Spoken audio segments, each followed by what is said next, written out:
All right. All the cylinder work is done, and piston work is done, and we have some more fitment issues, clearance issues to do here. So this is the intake boot and all that kind of stuff here, and you know, we measured the gasket. It's 29 thousandths wherever you measure, and I cut 20 thousandths off the base. So we've dropped cylinder about 50 thousandths. So all of this stuff, you know, see this bolted to the cylinder, all this has got to come down 50 thousandths, and it fits up here against the crankcase, right? It fits over here on this plastic piece, right? And then it sits down on all of this down here. And pretty much we have to decide where we're going to take the metal or the material from in order to make this all fit properly again. If we don't have a choice, we have to do that. So that's what's next. I'm going to take this lower plate out, airbox bottom floor, whatever you want to call it. This piece out, get it out of the way. I'm going to bolt this on the cylinder where it's supposed to be and set it back on here and see how it fits on the crankcase itself. And then I'll decide what I'm going to do about the rest of all of this. And I'll try to get this all to fit and clear, and so we don't have any problems with sealing the base. So that's what's next. I'll get you set up. We'll get started. Start by getting this thing bolted back on. Intake.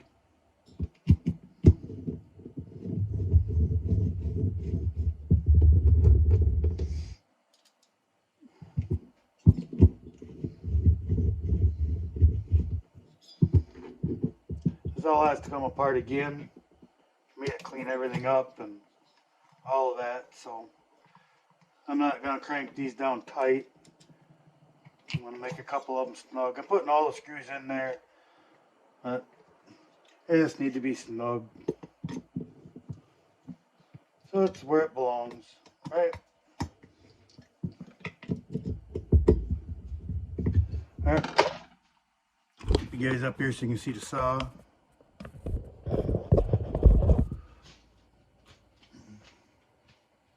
Now where we at? Yep. Get rid of all of this stuff. We got wires, fuel lines, impulse line, throttle cable. All gotta come out.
Right in here. It's hitting a crankcase.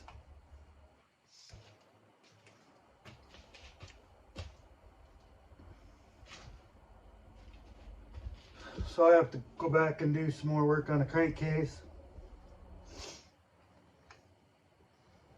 That's what I see there. Plastic up here might clear enough, but I gotta start somewhere.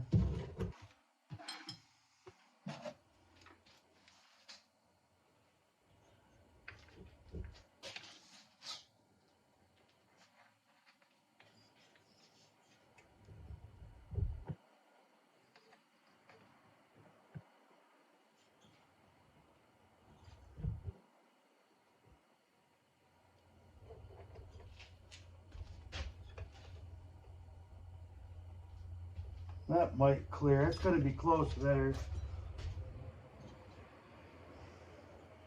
Everything on this side clears. Right here in this corner, the metal of that boot flange hits the crankcase right there.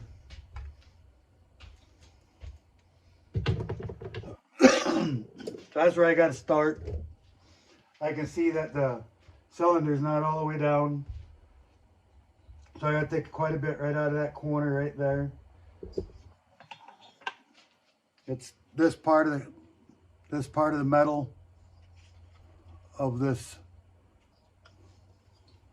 boot flange piece. It's right in here on the crankcase. So I got to decide now is do I want to try to take it out off of here or try to take it off of here. And this is a very weak structure of this crankcase. In my mind, it's quite weak hanging out here. Your handle, tank, rear handle is bolted to it way out here. It's a lot of stress on this area. And maybe I don't want to take too much metal off of that. So I'll start in this area because I think I've got a little extra there that I can play with.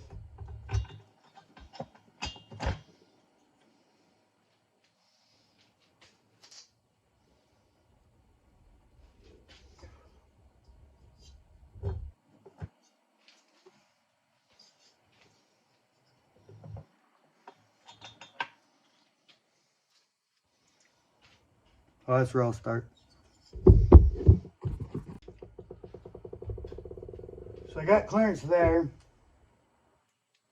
It looks like I've got one spot up here, right here, that's hitting it. And I'll clearance that. I'll cut a little off this plastic. And right in this flat corner right there. So I'll cut this up a little bit.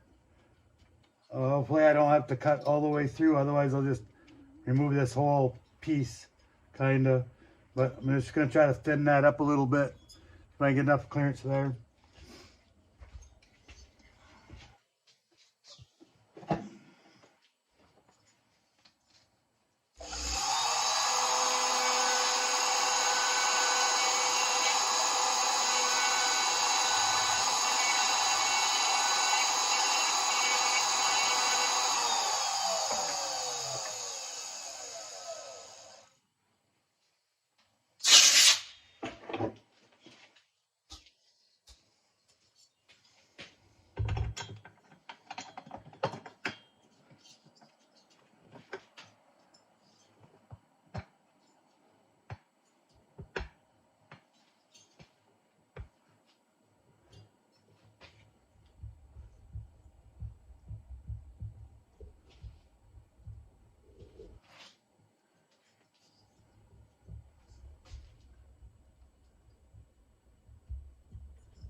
See, that's the other problem with this angled cylinder now, is all of this has gone forward, and now all of this is holding it back.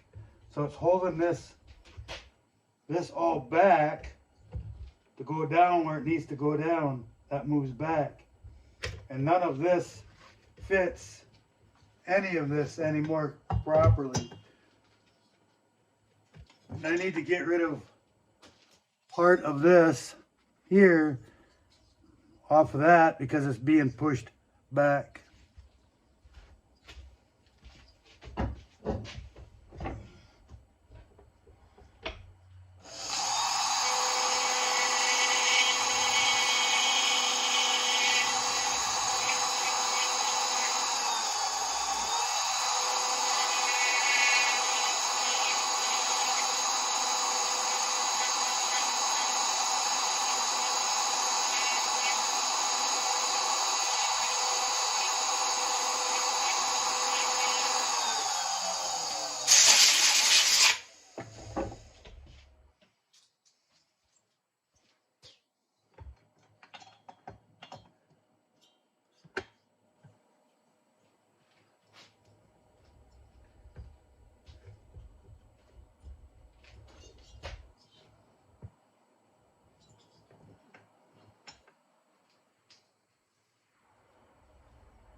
This whole ridge here,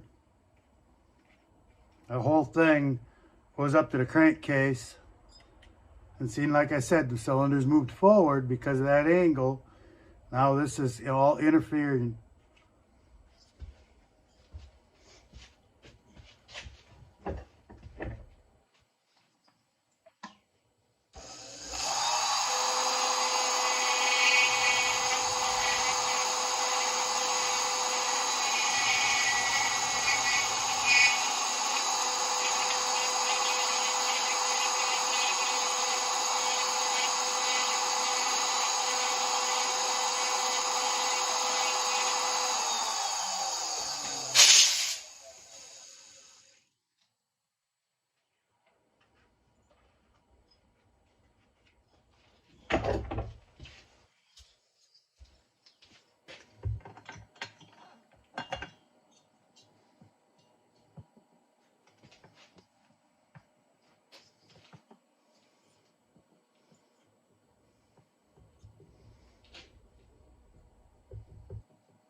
Now we clear the case, okay? So, what we still got to do, all that work on here. So what I'm going to do here, I know that I dropped that cylinder 50 thousandths, right? All of this shape here, all the way across, is all part of that, where that boot piece fits. All the way across here. So we need to bring all of this down 50 thousandths to be close to being back to what was original. So I'm gonna mark 50 across the top here and then trace this down 50 thousandths. And I'm not gonna take and scribe that and make this wider, because all we need to do is come straight down 50 thousandths, right? So you don't take a scribe and scribe it and follow it like this, right? You take a scribe and you follow it like this, up and down only. You scribe 50 thousandths across all of these surfaces. And then we'll have to deal with this angled surface, because this is angled back. And of course, it probably will need the same thing, 50 thousandths down, but that doesn't mean 50 thousandths off the angle, right? I'll figure all that out, and I'll probably black this out and set up a scribe to scribe that. Parallel scribe.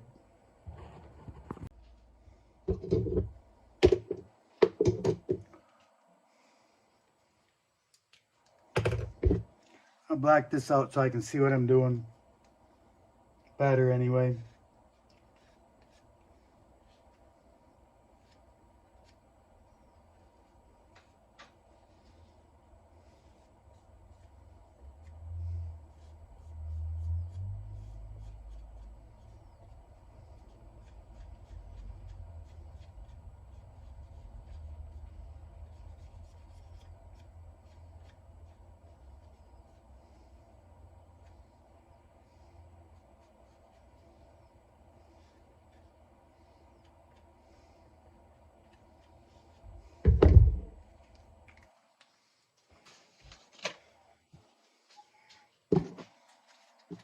Kind of like that, right? Up the side, right? Parallel scribe, right? Both ends are pointed. So measure that, right? Tightest that'll go 70 thousandths, 76 thousandths. Best I can do. I don't have to quite go to my line. And I'm just going to scribe a line. And I'm going to try to keep my scribe level as I scribe it. I'm not going to twist it around. It's keep it up and down, level. You know, keep it level, level, level, right? As I scribe the line. Not twist it, you know, and follow everything, because it'll make things wider. All I'm trying to do is go straight down. Build a log cabin, the same idea. Swedish built, whatever. You're doing the same thing. You don't follow the log around. If you scribe the log around and just turn a scribe all the way around, you end up with this great big hole that's sitting over a smaller log. If you do it with a level scribe, you know, stay level, then it just drops straight down on and fits the log. Otherwise, it don't fit. Same thing.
Really hard for you to see it. It's scribed.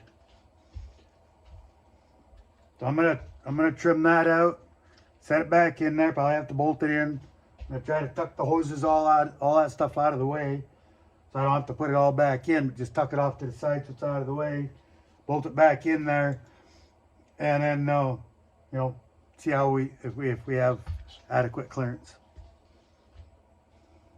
I'll bolt this thing back in. At least a couple bolts, 3, something, you know.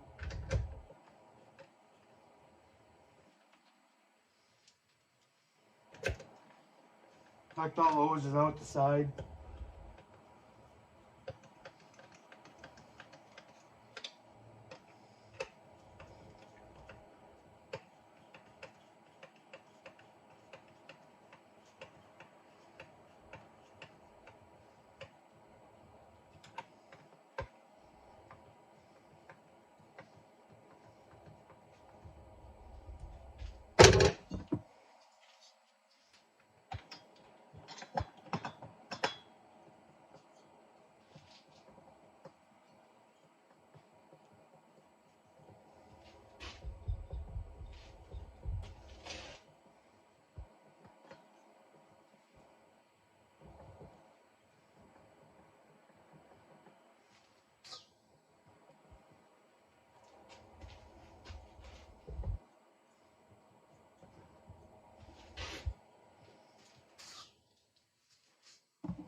Right in there where the problem's at.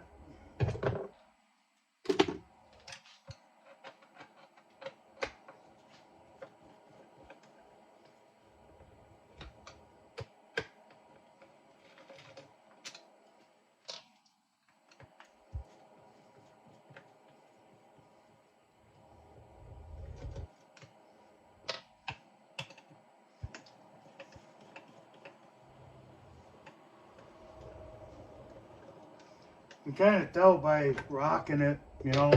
You can see that it's not all the way down. And if you rock it, you can kind of tell at what point it's rocky down. And it's right over in this area. In here. I'll take some more off of that.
There again, everything moved forward, and that doesn't fit like its original intent.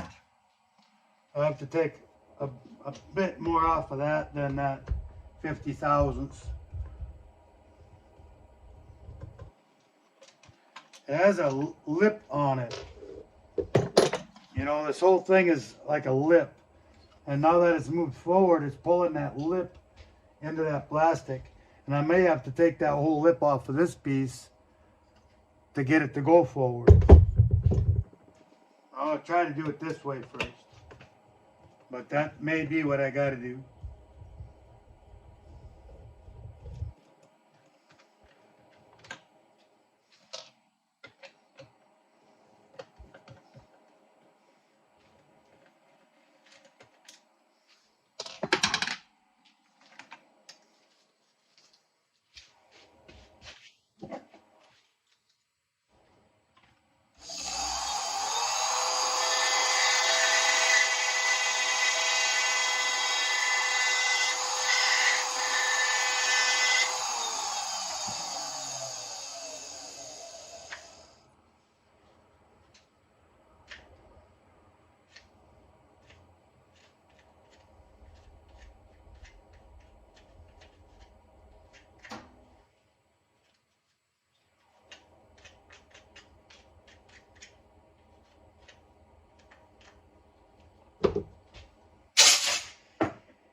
The whole thing is meant to be somewhat of a seal.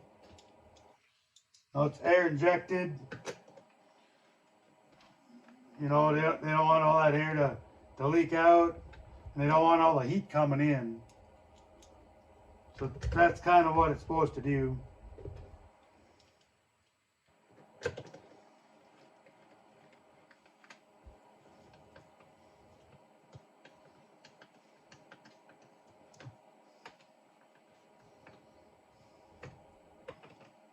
Try to keep as much of that as we can, you know.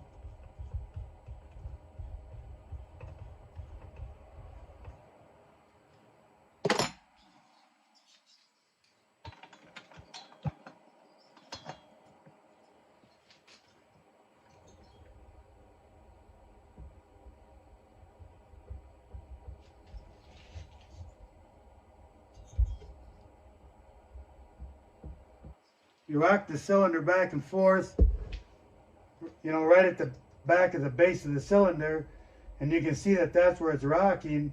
Then you know that this is going down, and you know that it's got clearance.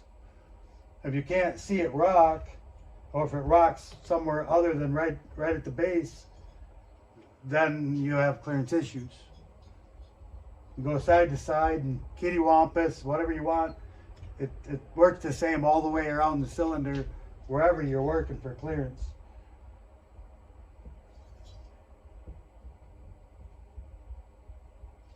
And I can see that I can rock it a little bit, so that should be clearance well enough. I don't see any other really tight spots here.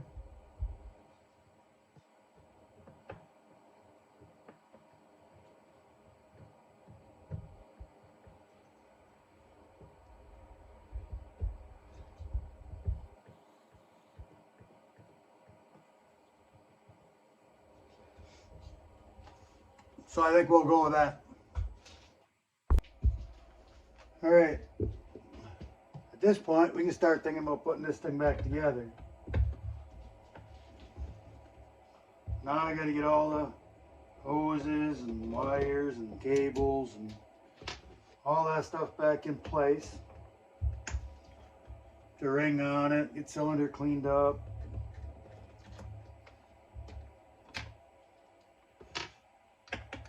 And we can start going together that far.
Oh, forgot to put that ground wire on, didn't I?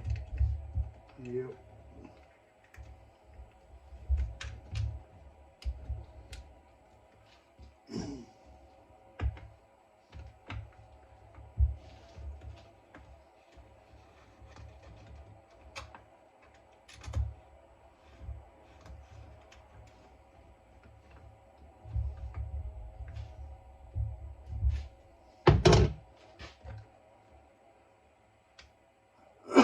Alright, that's all back in there. Grab a ring.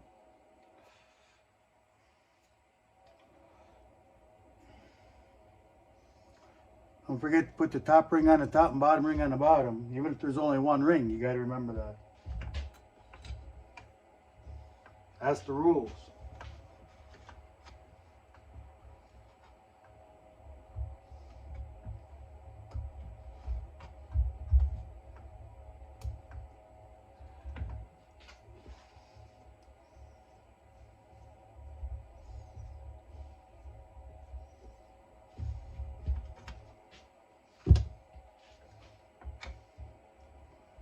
That little dull pin's out of there.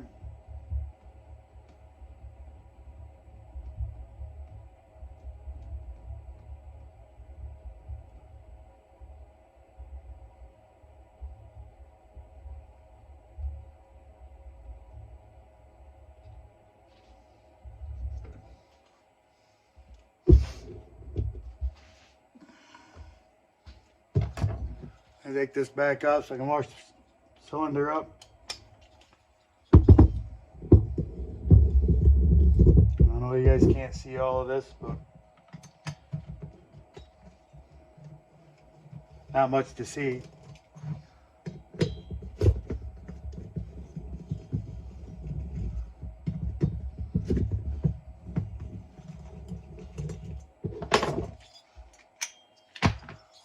Gonna wash that up with a little brake cleaner and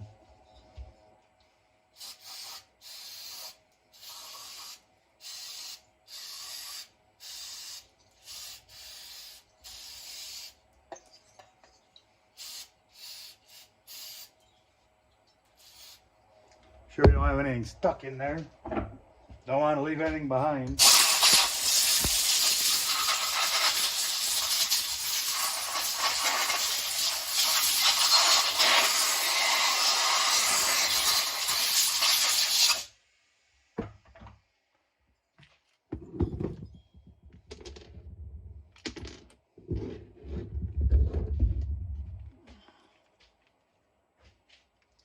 Make sure this is clean. Gonna wash it.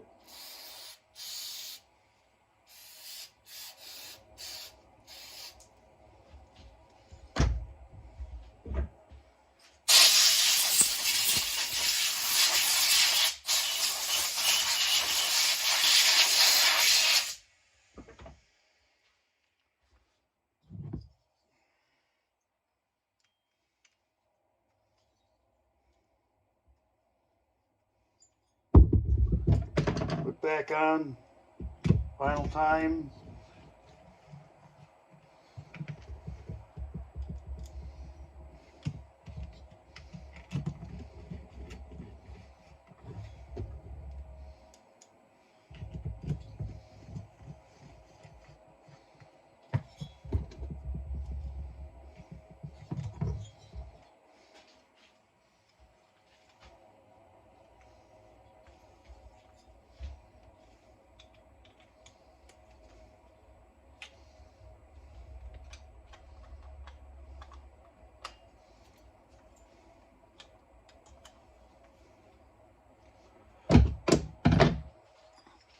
So normally I would put these on just like this, and then I would get carburetor everything on it.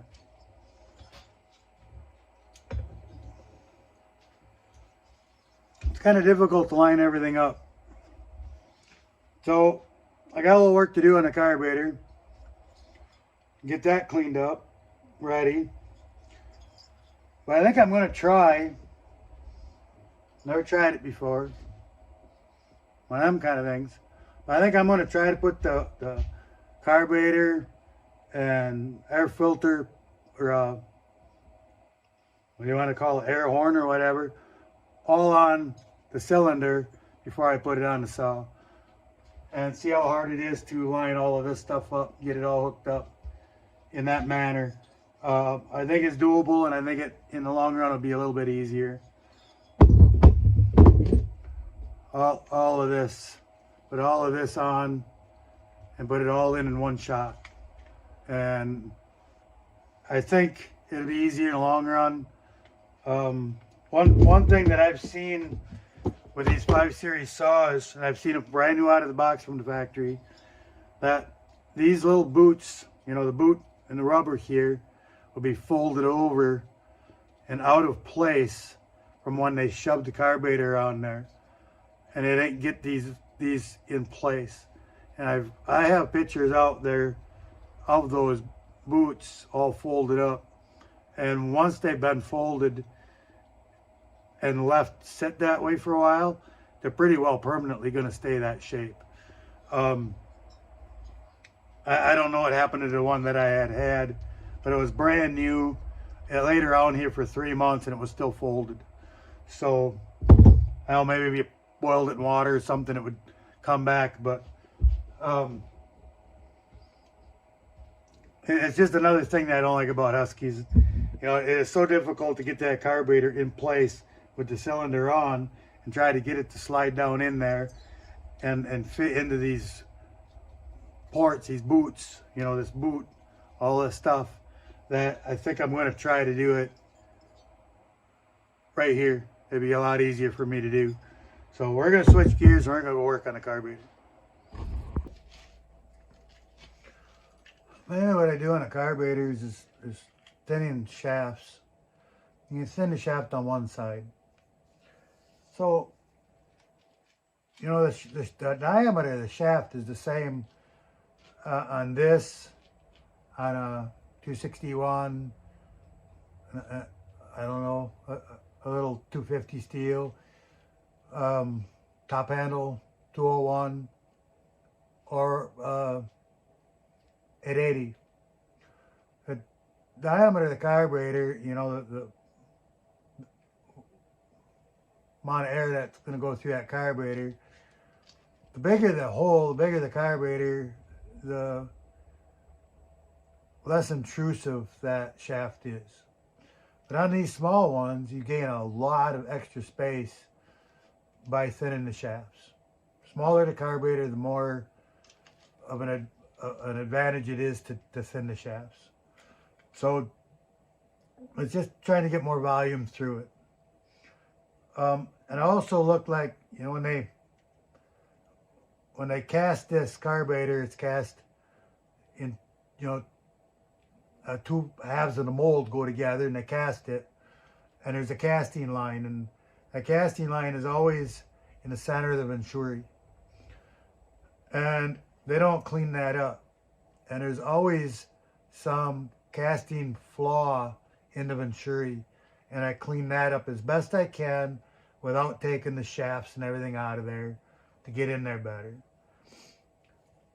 And then this is that, you know, what a lot of guys prefer, say is a 2-barrel type carburetor. You know, you have your normal carburetor, and then you have a shutter up here for the straddle ports. That shutter is fairly large for the straddles. I probably wouldn't have to do anything with it, and it's kind of hard to get into it. I would have to take some of this apart in order to do it. And looking at the size of the shutter in there, how big it is compared to what it's feeding down the line, I think I'm just going to go ahead and leave that shutter alone. I don't believe that there'll be much for me to gain for the effort that it's going to take this apart and put it back together. I'm just going to leave it alone. But I am going to do the throttle shaft and the choke shaft on the bottom part of it and clean up the venturi.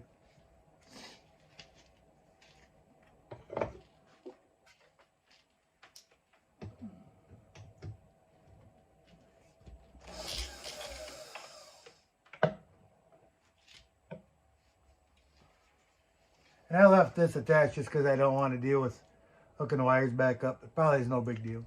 But it's really not a big deal for it to be dangling there for me. So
ultimately we could have a carburetor that doesn't have a shutter or shaft in it.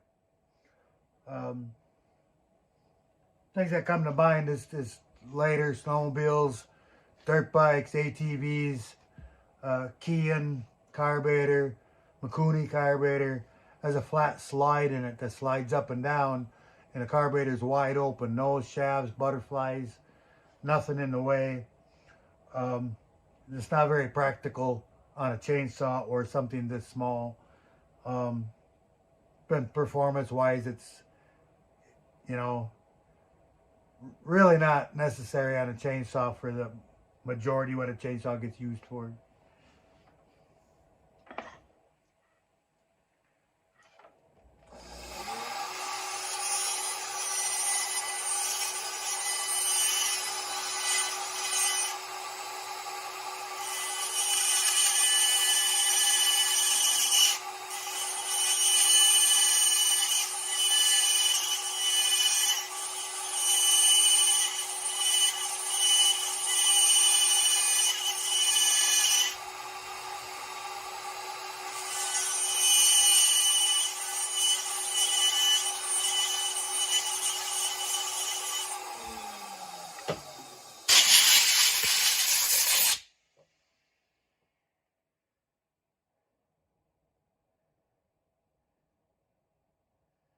Don't make the mistake of taking too much out and making the shafts too thin, and don't be hitting the walls and stuff.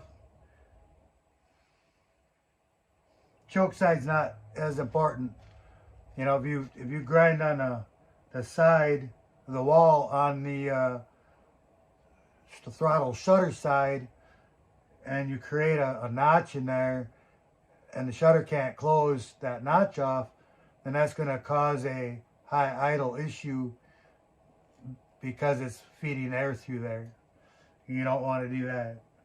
Choke side's not so important because, you know, it's just a choke shutter, right?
Everything here is a little oily, so I'll have to wash it, get this stuff off of there.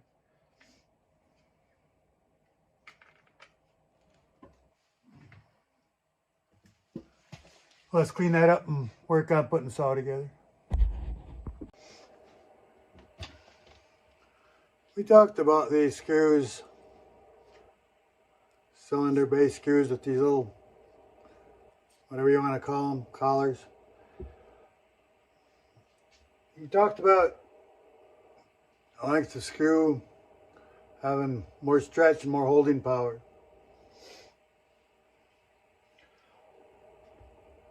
My experience is a muffler screw, it's a long screw.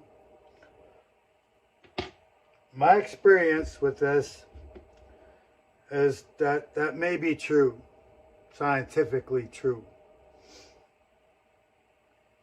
But my experience is these bolts stretch and stay stretched. They're not stretching and shrinking and stretching and shrinking. They're stretching and staying stretched. We rebuilt a small block Chevy, and it's recommended to replace the head bolts because of stretch. And what really reminds me of this is like a 345, 350 Huskies, long bolts holding the muffler on, no muffler brace, but long bolts holding the muffler on, and the mufflers all fell off. Come loose, come loose, come loose. And what we done to combat that, you can put Loctite on, but the muffler still gets loose. The screw will be tight from the Loctite, but the muffler's loose. Bolt is stretching and staying stretched, right? Or a gasket is shrinking and staying shrunk. One or the other is happening there. So what we've done is we run the saw through some heat cycles. We keep cranking down them muffler bolts, way over tightening them to the point where they won't loosen up anymore. That was the fix for that issue. And I believe that that same issue arises on all of these longer bolts, that they stretch and stay stretched. When I took this cylinder off, I was pretty shocked at how loose those screws were. Normally I'm turning on a screw and it's got a click to break loose. It snaps, clicks, break loose. Those just come right out. They were a quarter the tightness of any steel I've ever taken apart. You know, it just is not a lot there. Is that okay for Husky or whatever, or the torque specs, or I don't look that stuff up. I don't care. Tight's tight, and that's what works. It also has a 30 thousandths thick base gasket, which gives a lot of movement. So when you combine the two, in my mind, we're creating an issue. Now, you know, I don't see any reason why I couldn't throw that thing away, right? This little standoff, right? And these screws, and put in shorter screws. I don't see any reason why I couldn't do that. But it's a Husky, manufactured with these. If there's a reason for it that I don't know of, I'd rather put them back in. But I personally don't see an issue with doing that. I cannot imagine why that would ever become a problem. Just a thought on long screws. Stretch.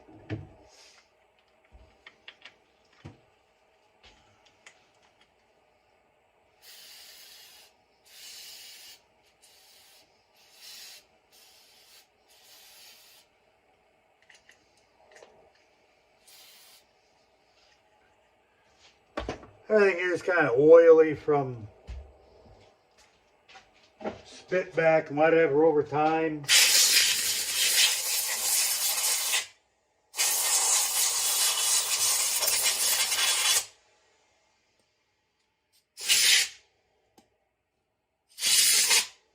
We don't want We don't want any metal in there. We want to make sure everything is clean.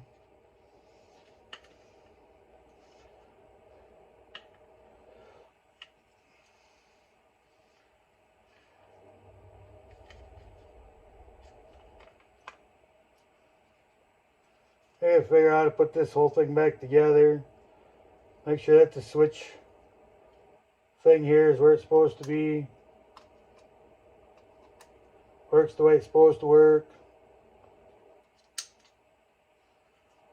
Got a little spring in there. Gotta make sure it's in the right place. Line all that up.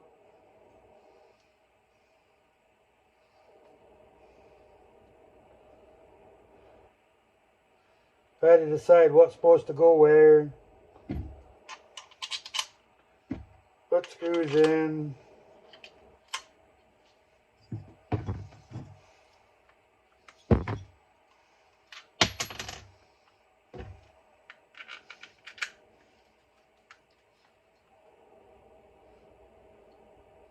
Got a hose here, gotta get hooked up.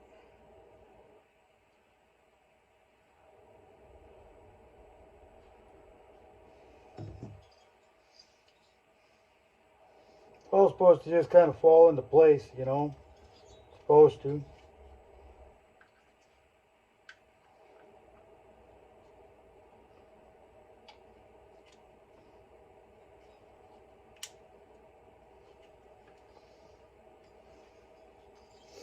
We'll see how this goes. I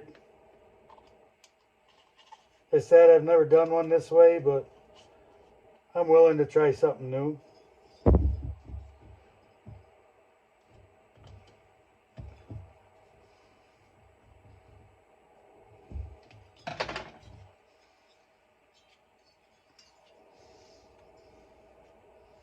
It's like a lot to hang on to put everything together, but we'll see how it goes.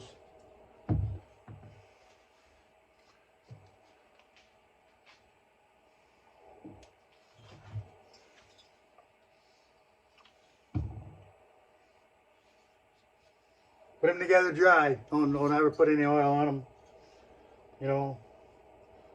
Or put a whole quart of oil in there, one or the other.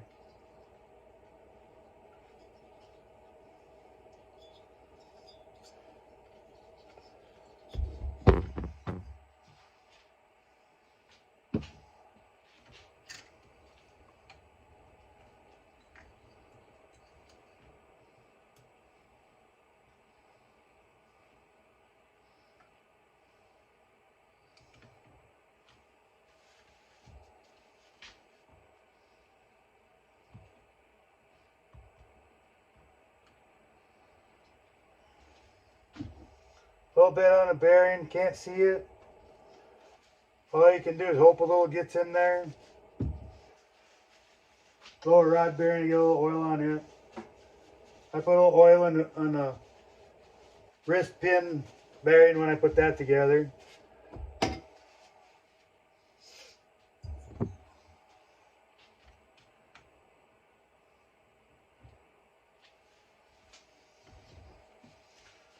Make sure I don't get any oil on the base, because I gotta put dirt coal on the base. Should get my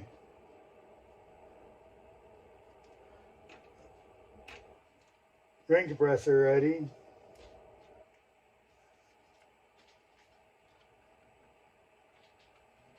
That won't stay there. That's the right one.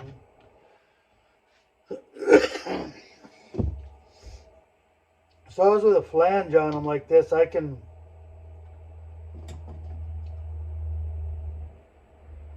put it right on the base of the cylinder, and without too much issue. Pretty easy to do. Because my ring compressor is going to push on the lower flange and never touch this, so otherwise I generally put it on the base, you know, crankcase. But then with anything with a flange, I do it this way.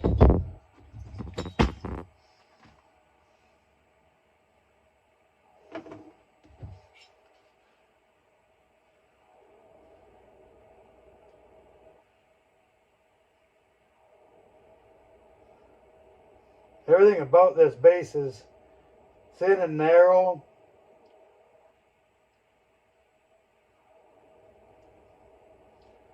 You want to put enough on, but you don't want to put a lot on.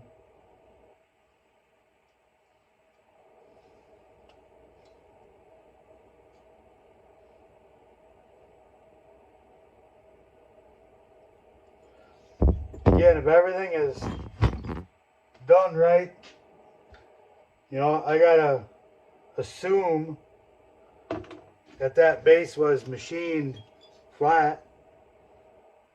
I didn't touch it, so I have to assume it is.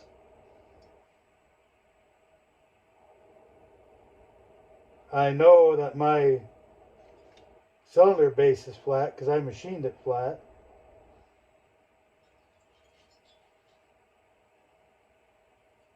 Didn't cut no corners there.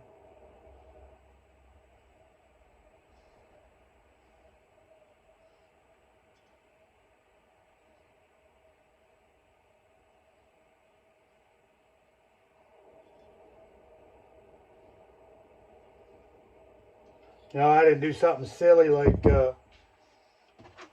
pick up an old horse rasp file and set here and file around the base to try to take some metal off.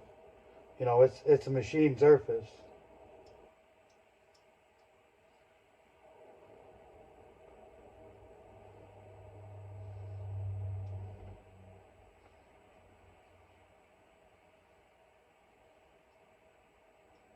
Over the years, I've seen a lot of bright ideas on the internet about how to cut that base without a lathe.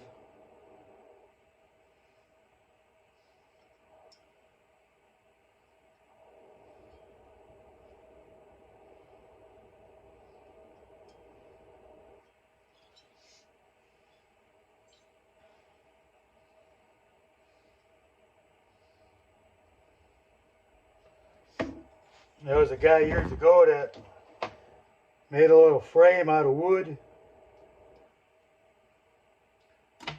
clamped the wood and the cylinder and everything together, took a wood router and cut the base.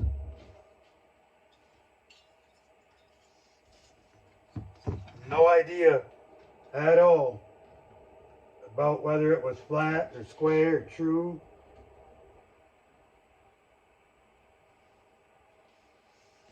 And I just pray it wasn't for a customer, you know.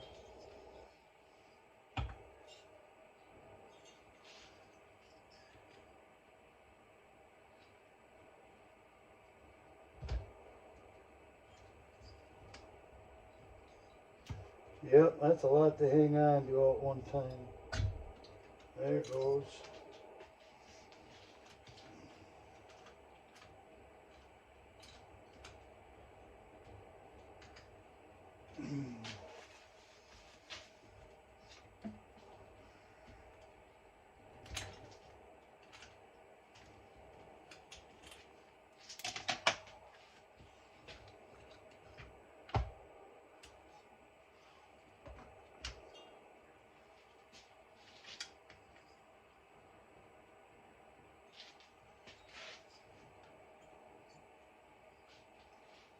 Yeah, I hope this ain't a mistake. Holy cow, there's a lot of crap here.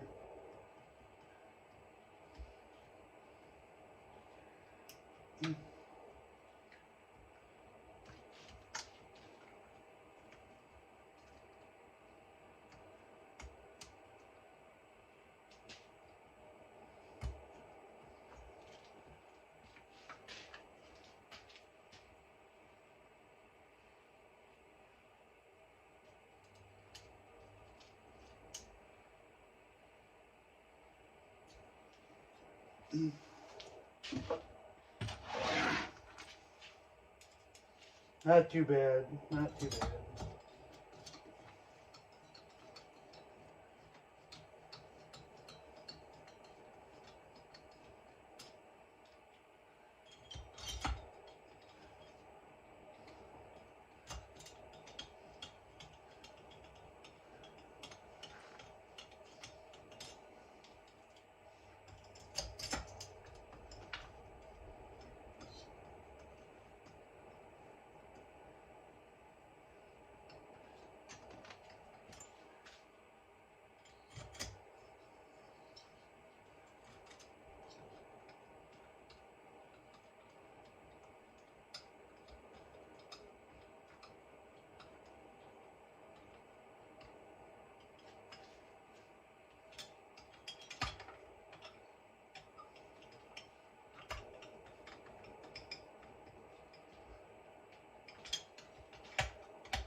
Still got to deal with the muffler. Getting all that in there.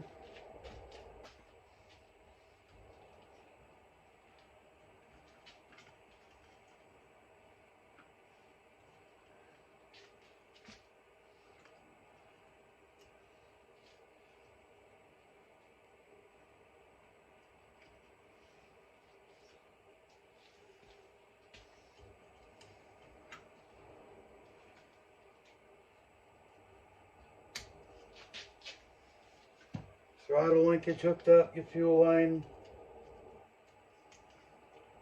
all that stuff hooked up.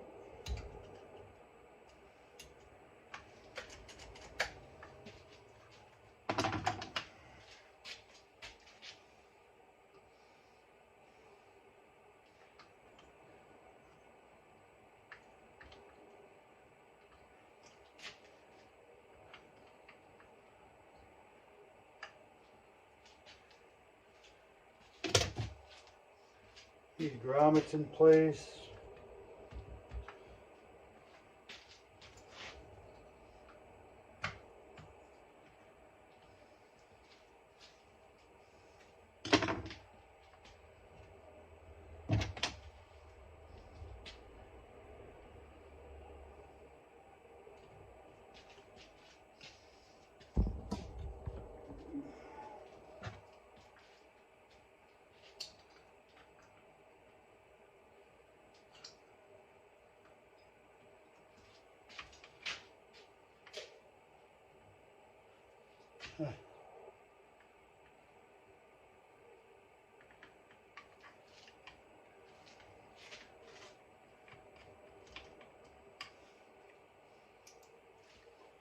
Not getting that in there.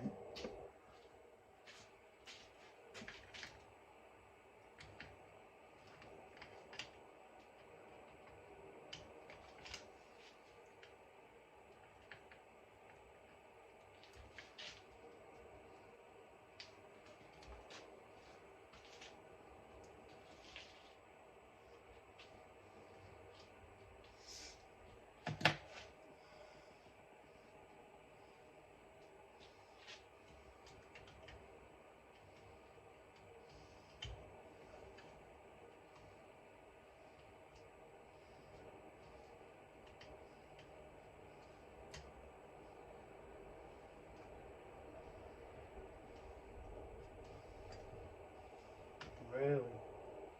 Wow.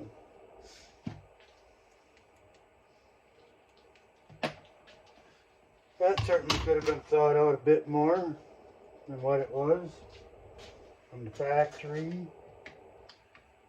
That's ridiculous.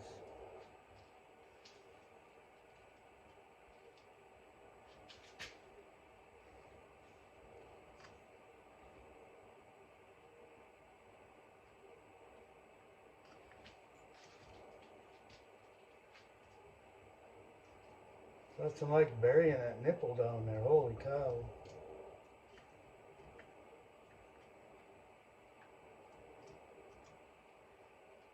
It's almost a guess if you got it on or not. Can't see it.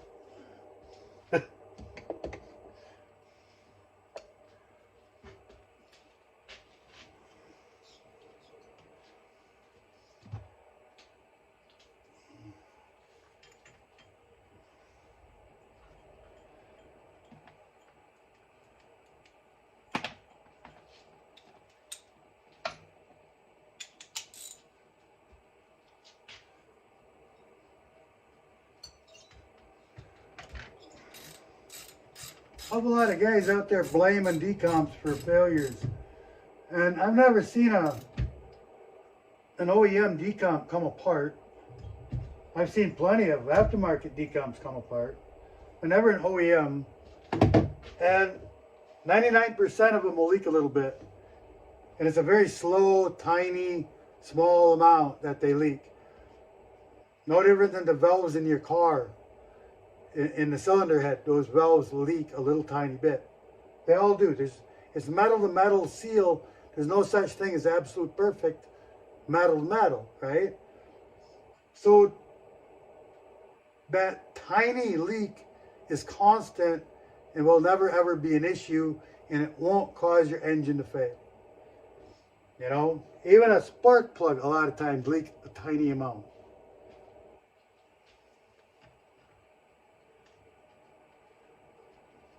Heck, I can remember the old spark plugs don't even have a gasket on them. It's just a taper, right? If that's not perfect, it's going to leak a little, you know. Still plenty of old saws out there that ran those.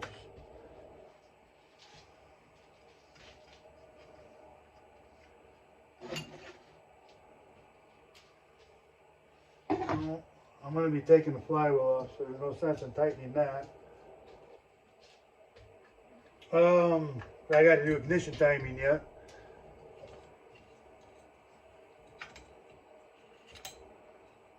Muffler is going to be next. I have to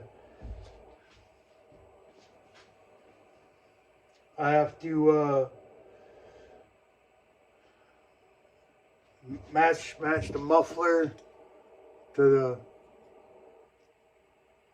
well, what do you want to call this? It's not really the gasket. Heat shield, right? All right, we'll get set up for that.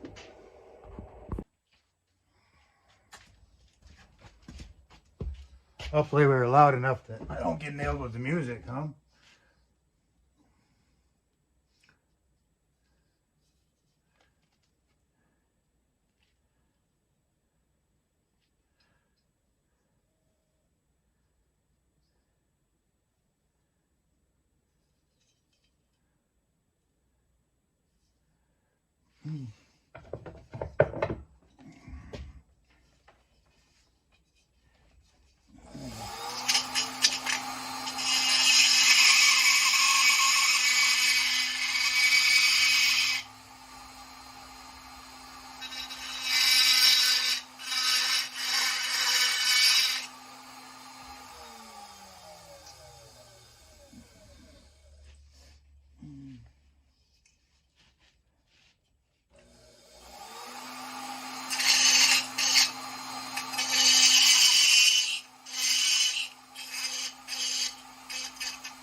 This one's going to be kind of loud.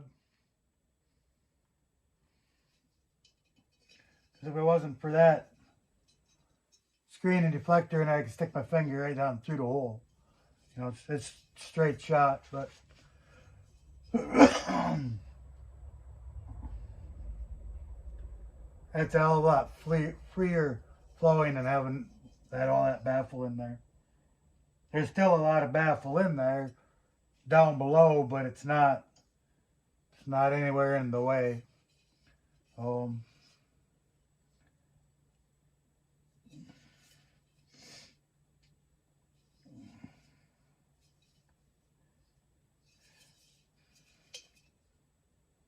Alright, that does it for that. I'll move on. So I put the muffler on here. I just got these bolts started a little bit finger tight, top ones up here. Right, just got them in there by a few threads. I don't know, not very far. Stuck the bottom bolts in, right? And I don't have the heat shield or the gasket in there yet. So I was going to bring that muffler out. Let me see if I can show you a little bit here. You still see muffler. These bolts are on an angle like this. These bolts are on an angle like that, which is two different angles, right? So I know that has to come out, and to come out, it's going down compared to the angle of these bolts. So it can't come out, right? And still bolt that down. So these bolt holes have to be elongated upward in the muffler. Like I said again, now that cylinder came down, the angle of the angle that the cylinder came down is not square to the angle of these lower bolts. So that muffler is going like this, right? So the bottom of the flange down there will never be able to seal completely tight ever. But in my mind, it's not that big a deal.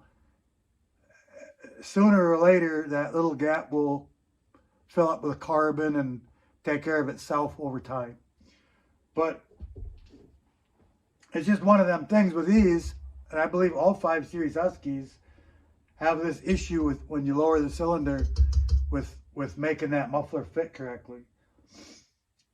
You know, I still got to put the heat shield in there. I could eliminate the gasket to try to relieve a little bit of that issue, and just let it leak until it carbons up. But I think I'll put the gasket back in for now. It's really all I can do. You know, I don't like it, but it's really all I can do. So that's next. And I don't know, I'll probably just use a round file and file them out to elongate those.